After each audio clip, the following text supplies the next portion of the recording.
você chorar. Lembra que eu estou aqui. Papai também vai te ajudar. Queremos ver você brincar e sorrir. Cada dia nós queremos dizer: amamos você.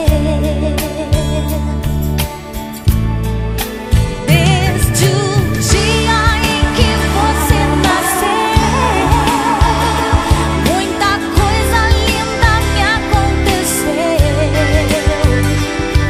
mas nada pode se comparar a você, Mateus. No meu colo quero te acalentar, e nos meus braços quero te consolar. Que quando olho no teu olhar, eu vejo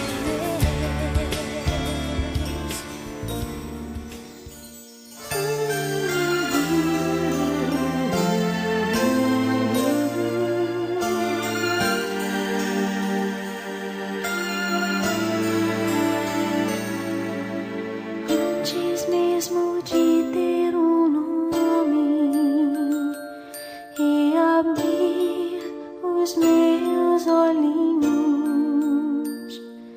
ou alguém ver o meu rostinho, eu estava num lugar especial que Deus fez para mim, cercado de amor, de calor.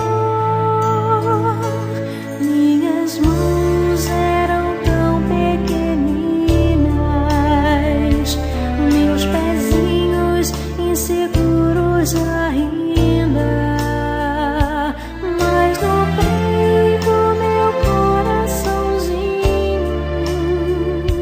já mostrava que o milagre do nascer, do viver, do existir outra vez. Eu tenho muitos amigos por todo lugar, amigos de todo jeito, pra todo gosto.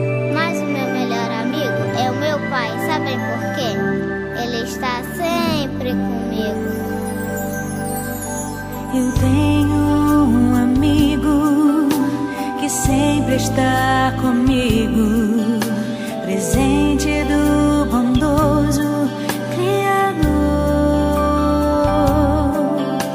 Eu tenho um amigo, fiel companheiro, exemplo verdadeiro de amor.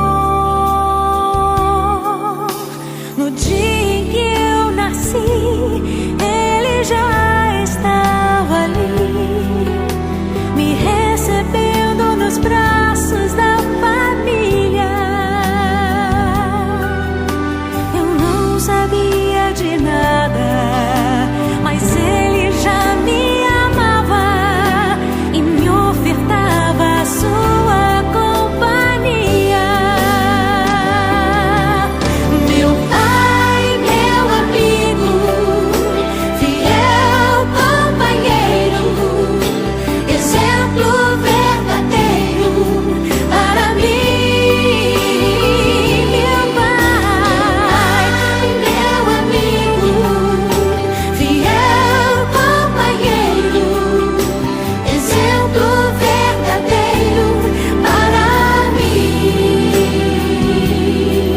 Sua vida me conduz aos braços de Jesus.